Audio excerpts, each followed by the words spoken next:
Imagine a vacation where every detail is tailored just for you. That's the Dream Vacations and Rentals by PMI difference. We're not just another rental company. We're your personal vacation curators focused on you, our guest.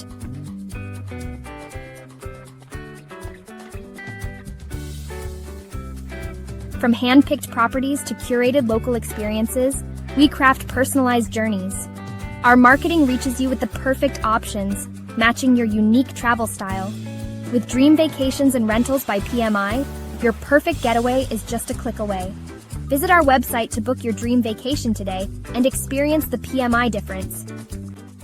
All right, welcome back, my beautiful people. Hope you're having a great Sunday morning. In today's episode, we're going to be talking about how Airbnb is trying to harness the power of hosts. We're also going to dive into what's trending in travel as it relates to Valentine's Day for all you lovebirds. And we're also going to talk about how Gen Z is changing the landscape or shaking up the landscape for winter travel. Now, grab your coffee. Let's get started. The first topic I want to talk about is the Super Bowl. Today is Super Bowl Sunday. It's the biggest day for American football fans. I for sure am super excited. We got a big get together happening today to watch the game. But let's talk about how the Super Bowl significantly influences travel and tourism, particularly in the host city. In New Orleans now, they are seeing an influx of 125,000 visitors, unique visitors to that city. And that has led to an approximate 600% demand on hotels and short-term rentals. According to AirDNA, the current average daily rate for a hotel or a short-term rental is $650. Now, again, that's a huge increase on average daily rate. And again, the demand is super, super high. So, but here's what's important about the Super Bowl, because the Super Bowl doesn't only benefit hotels, restaurants, and bars, but it also benefits retailers, local shops, you name it. This influx of 125,000 unique visitors is a huge financial boon for the host city. Now, here's what's important about the Super Bowl as well, and mainly because of all the attention the host city gets. You know, if you watch sports, if you're on ESPN, your local news, you'll notice that in the last week or two, there's been an influx of news coming out of New Orleans. And there's been a big focus on not only the city, but the culture, the amenities, everything that New Orleans has to offer. Now, what does this do? It greatly enhances tourism, not only for this year, not only for this particular event, but for the rest of the year and going into the next couple of years. Here's why that's important for you. Now, especially if you're in Santa Clara, California, because that is the host city for next year's Super Bowl. So if you are in the tourism industry, if you're a short-term rental operator, or even if you're not, to be honest, I just talked about how it affects the entire economy, get prepared now. If you're looking to expand, you're looking to invest, and you're in that market, now is the time to do it so that you're ready for the Super Bowl. Again, almost every host city, there's not enough hotels and short-term rentals in the city to accommodate this large demand. That's why cities outside New Orleans and outside the city proper also sees a big boost in their economy as it relates to tourism because of the Super Bowl. Again, there's not enough hotels and short-term rentals to cover this many people coming there. So that's big news. And again, if you are a host or in the tourism industry, in Santa Clara, be ready because Super Bowl is going there next year. Now, oh, and before I continue, if you are watching live and have any questions, comments, or concerns, list them below. Myself or Lorena will go ahead and answer any question you may have or may not have. But make sure that you list it. Again, thank you for watching. Now, let's go on to the next story. And the next story is a pretty big story for short-term rental operators. Now, Airbnb for the years, I mean, if you follow this channel, you know that I have said this before. They have developed a negative reputation with hosts because they truly favor the guest. And again, one of the reasons why they favor the guest, and I've said this as well, is that they have plenty of hosts. There's plenty of properties. And if you follow the channel, you know that I talked about how they have been purging or eliminating properties that are not performing well and hosts that are not doing the right thing. They're just kicking them off the platform. Because again, there's not really a huge need on more properties. There's a huge need for guests. And I don't know if I mentioned this in other STR news, but the demand, or I'm sorry, Airbnb in specific, just the platform. I'm not saying demand for short-term rentals. I'm saying the demand for usage in Airbnb in Q4 of 2023 declined.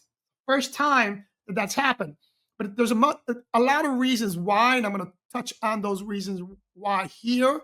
But it's one of the main reasons is because of the competition. Verbal has stepped up their game dramatically. Again, if you're a football fan and you've been watching the playoffs, I mean, you were inundated by Airbnb commercials. And for me, one of the, I'm sorry, not Airbnb, verbal commercials. And one of the most powerful verbal commercial out there that had a huge impact for verbal was the one with Nick Saban, in which he's acting as an Airbnb host, and he gives this laundry list of stuff that guests can and cannot do, right? Very powerful and effective ad by verbal. Anyway, so let's talk about what they're actually doing. So, and I'm going to read right off what their announcement is, right? Airbnb knows, oh, we have a visitor. Callie came to visit. Airbnb knows that it can't grow without having a more consistent experience across the board. And as a result of that, they're trying to team up with hosts, and specifically hosts that have the Superhost status. Now, why hosts that have the Superhost status, right? That Superhost status really has a built-in credibility with it. It also helps boost bookings and increases the guest's trust. Airbnb knows that. And right now, Airbnb wants to be the trusted platform for short-term rentals out there, or the most trusted platform for short-term rentals out there. So as a result, they are creating and being more involved with hosts. But again, specifically those that have the Superhost status. Now, the question you have to ask is why? First of all, what are they offering? Here's what they're offering. They're offering exclusive perks like priority customer support. Now, this isn't new because it's been going on, this exclusive perk of having a dedicated rep for you has been going on for several years now. If you follow the channel and know about us, we have a dedicated Airbnb staff member that we talk to on a regular basis, and we strategize. They give us the data that we need and the trends that they're seeing so we can improve our guest experience and help us market better, right? But here's what they're doing. In the past, that was only available for people that had larger portfolios on the platform. Now what they're doing is they're expanding that for those that are super hosts. So even if you have one account you will have a dedicated support staff member from Airbnb that's going to help you. The next thing they're doing is they're going to give you or work with you on establishing better marketing opportunities. Again, very important. And I don't know what took them so long for this specific component to mentor and help with host. If you follow my channel, you know that for me, the number one, the most important part of sales is your marketing. Okay. In operations, I've always talked about it, it's your housekeepers, right? They're number one. But marketing, marketing, marketing, it is crucial, super important, right? And I'm going to continue to repeat what I always say. I don't care if you have the best property, it's in the best location, you have the best amenities, you specifically are the best host, you give the best gifts. It doesn't matter if no one knows who you are or no one knows where your property is, because if they don't know, they're not going to book you. And the way to do that is through marketing. And Airbnb has listed that as number two in terms of priority of what they're doing with hosts, right? The customer support is number one for them, having that support with these hosts. But number two is marketing. Marketing is super, super, super important. Now, let's go into a little bit, let's dive a little deeper there. Now, two key initiatives that happened in 2025. Number one is the Host Advisory Board. This Host Advisory Board, which consists of a few hosts that have been around for a while. I don't know what the criteria was for that, but I'm sorry.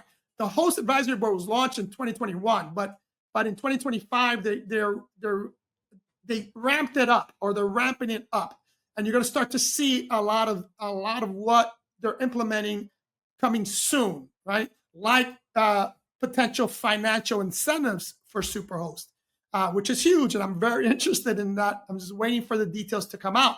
But this advisory board that started in 2021 is more like a mentorship, and they provide tips tips on everything related to slow season, to decor, to how to become or operate more profitably. It's a good mentorship program.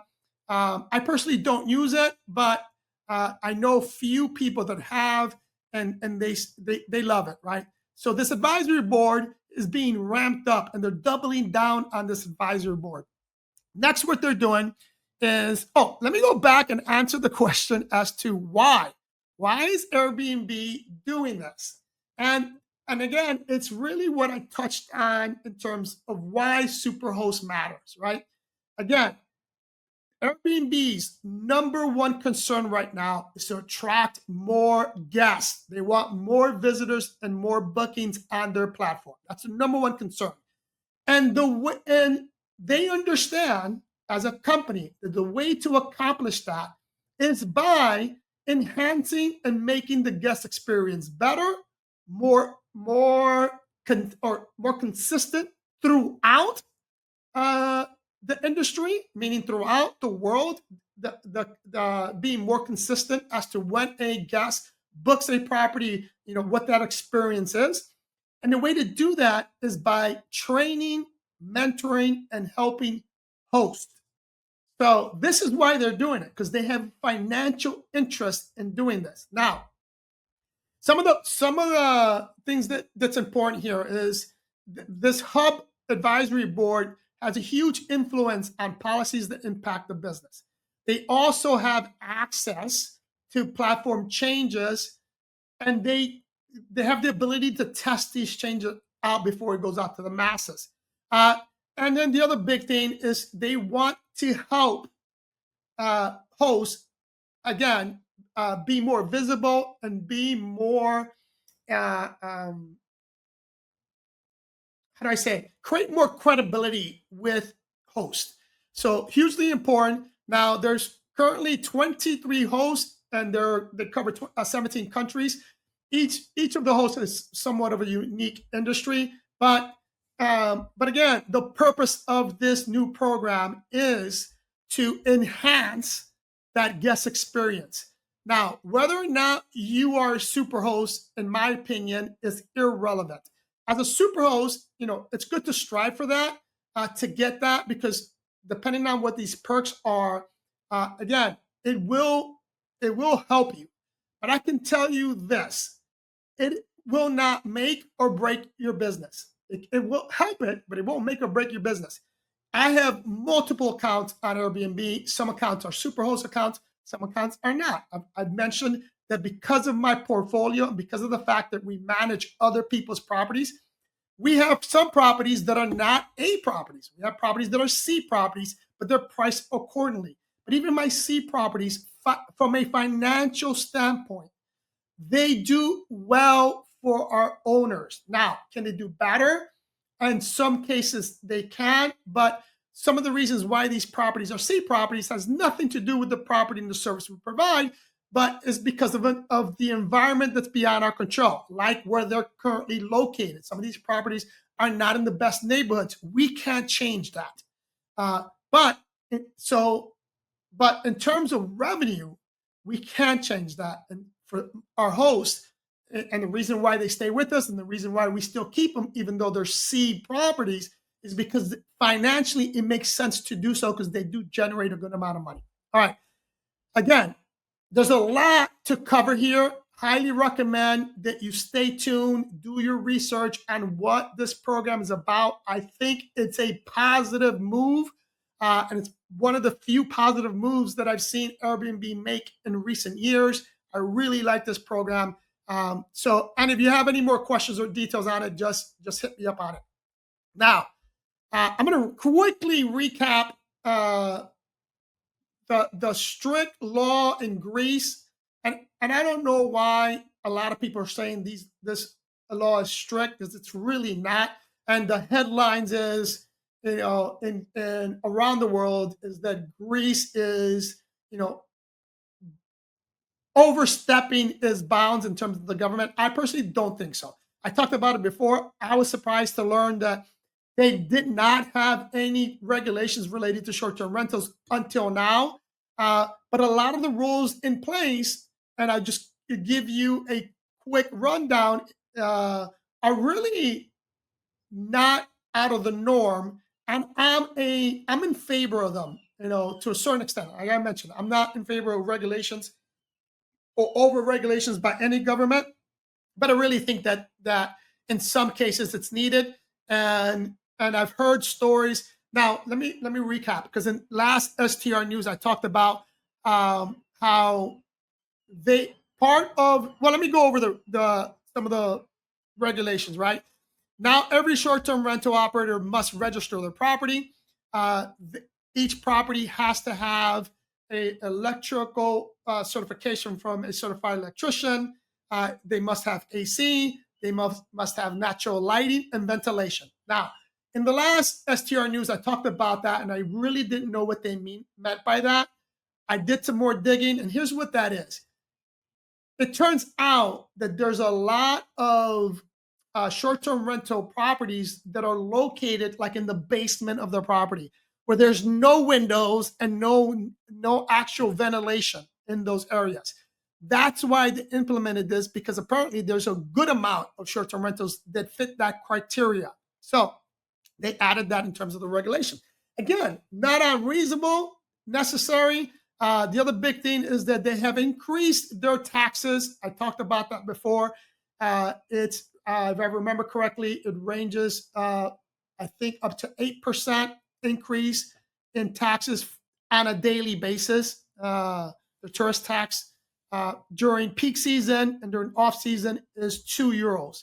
So that's what's going on there. But now, for all the lovebirds out there, let's talk about Valentine travel trends. So, February 14th is right around the corner, and new data had just came out, and even Airbnb reported this. There's a surge in bookings for romantic getaways. But this year, the travelers are not looking for your standard property, and in a major city. They're looking for either unique stays. I don't want to say unique because it's not necessarily unique. So there's two big trends. The first trend are unique stays, right? Meaning they're looking for what I've been talking about forever now, these rural, isolated, getaways in which they can go to. Let's talk about glamping because glamping is one of the big ones, and adventure stays, right? More couples are opting for a luxury glamping experience. Now, if you don't know what that is, it's what we're building in my vineyard, right? We're using with geodome. Again, if you don't know what that is, Google it. But we're building a geodome in among the woods, extremely private, with beautiful views of the vineyard. There's a lot of these throughout the U.S., South America, and Europe, where they have beautiful mountain views, either water views, but they're unique. They're either cottages, tiny homes, tree houses. Uh, but the key here is that they're extremely private. So you're not going to see, or you're limited on the people you're going to see unless you want to see, like you go out into the town or whatever. But when you're there, it's just you and the person you go there with. And that's trending, and it's trending big.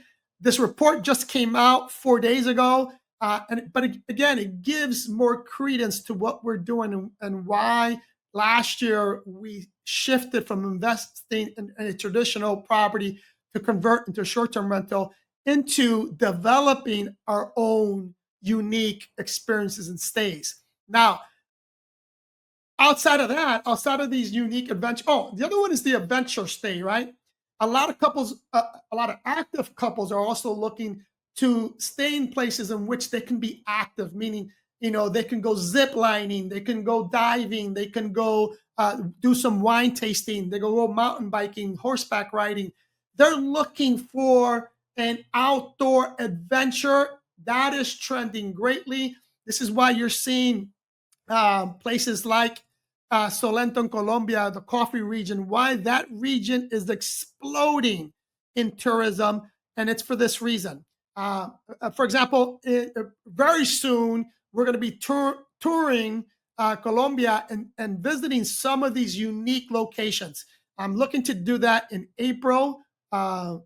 April, May or April, April or May. I'm sorry. One of those months. I'm still trying to finalize those specific dates, but we're going to be touring all of Colombia, visiting all these small rural areas. I talked about the town of Buga, which is right outside of Cali, Colombia, how that little town is exploding in tourism. But anyways, let's get back to this travel trend for Valentine's. The other big one the other one that's second to these cozy getaways like that I just mentioned is going to be romantic cities. Mainly speaking, Paris, Florence in Europe. These romantic cities are also hot right now, and because of the time of year, it's a good time to go. Right. Anyways, let's move on. Next topic is, and I talked about it, is Gen Z. Let's talk about Gen Z. They are truly changing how we look and think about winter travel. Traditionally, people get away for skiing, snowboarding. A lot of the skiing lodges do well during the winter months.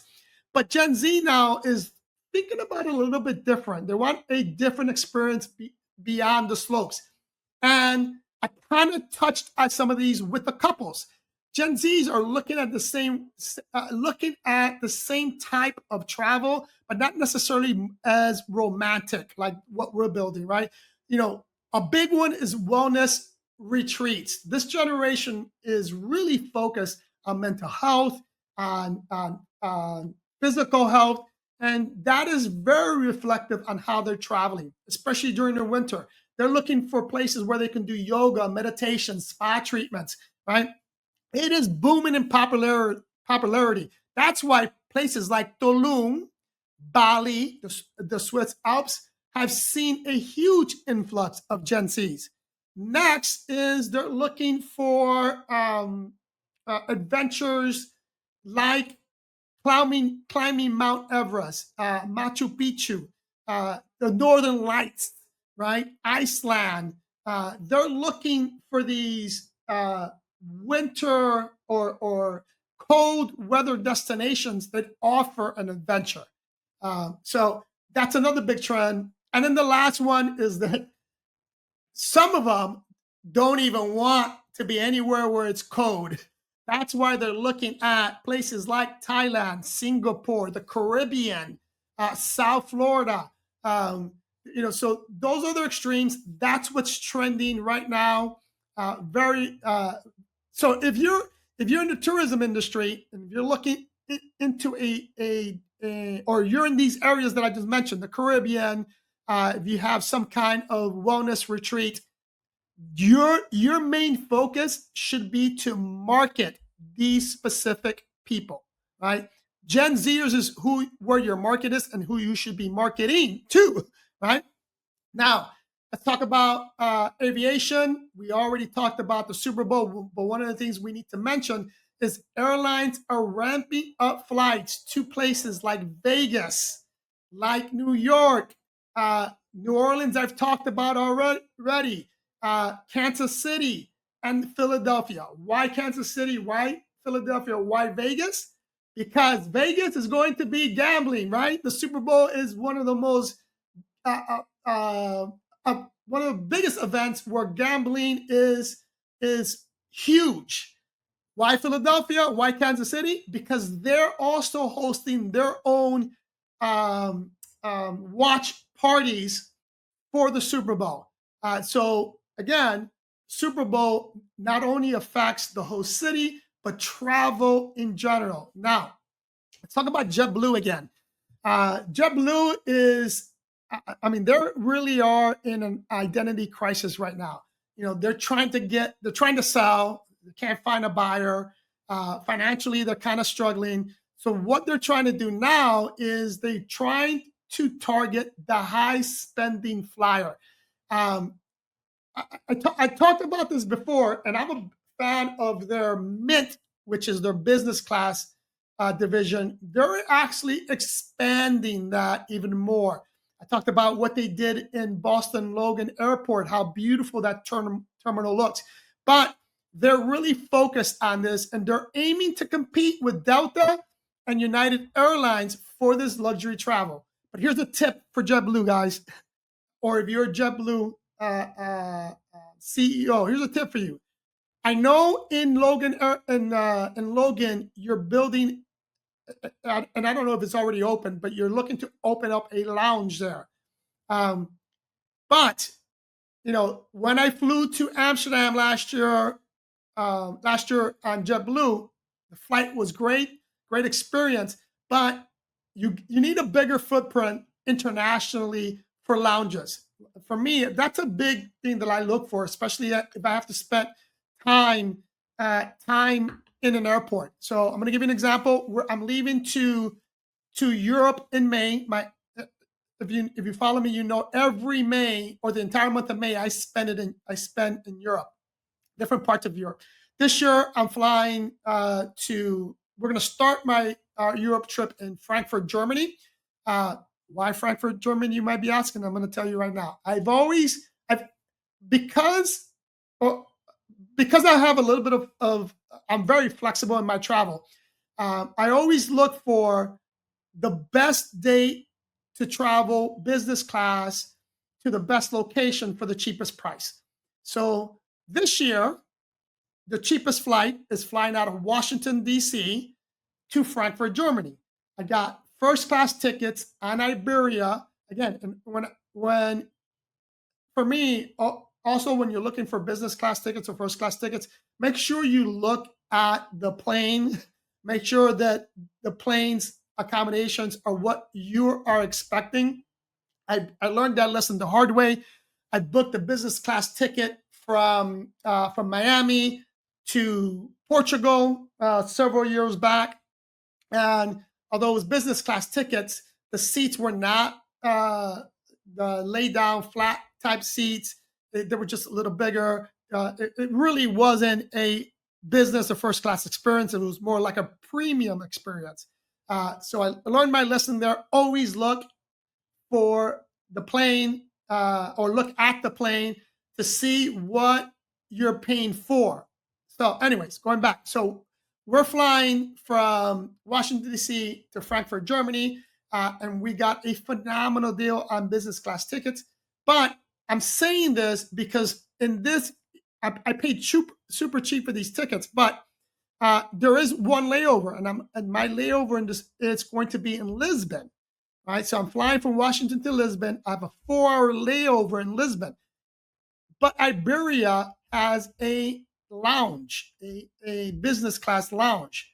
Whereas if I was to do that on JetBlue and I have to wait 4 hours in Portugal, they don't have access to a business lounge unless you have you're part of like for example, I'm part of Priority Pass, so I have access to lounges, but other people don't have that and or don't have the credit card to give them access to some of these lounges.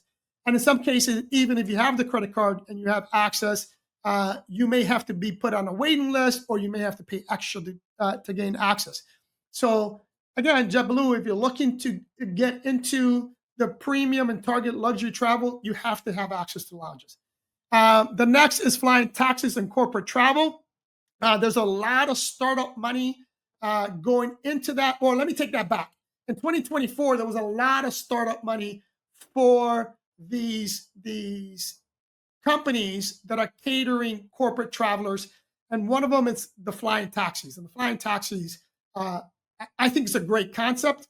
Uh, we'll see what happens once if it becomes popular, how that's going to work. Because I mean, there's going to be a lot of air travel in major cities like New York, LA, and I don't know. We'll see how that shapes the future.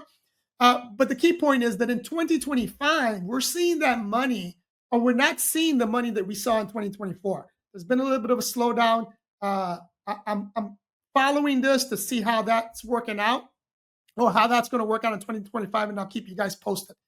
Um, the last thing I want to talk about is Expedia's strong quarter. Uh, the online travel giant reported strong earnings thanks to its partnership or increased partnerships. Uh, People, I've talked about this before. Uber, Airbnb, they all want to grow vertically, or they want a lot of vertical integrations. They want to be a one-stop shop. Expedia is has already been there, and they are growing and growing big. People, that's why you're seeing. If you're not familiar, not aware, Expedia owns Verbal. That's why you're seeing all these commercials, top dollar commercials on during the playoffs. I'm not going to be surprised if we don't see them in the Super Bowl. So, they are doubling down, but they're seeing a strong quarter. And then the last thing is that there's been a big power struggle, specifically in Europe, as it relates to sustainability, right? Or the thing with climate change. People, that's coming to a headwind. There's going to be heads are going to or they're going to butt heads, and they already started because it's not sustainable. You cannot. What these European countries are demanding from hotels, which their footprint is their carbon footprint is very little. And I don't want to get into a lot of politics because I'm one of those people, as you probably already can tell. I don't believe 90% of what these climate activists talk about. I mean, I still remember in the 80s when we were told that we were going to be extinct in the 2000s if we don't get rid of, if we don't control carbon emissions, stop burning fossil fuels, etc. Well, people, we're in 2025. Anyway, I think it's anyway, I won't go into it, but there is a big power struggle right now because these companies can't sustain what these European nations want. Um, it's going to be a big issue. Anyway, my beautiful people, that's going to be it for today. Hope you got some value. If you did, hit that like button. Subscribe to this channel if you haven't subscribed. Follow me on Instagram. I love you guys, and I'll see you in the next one.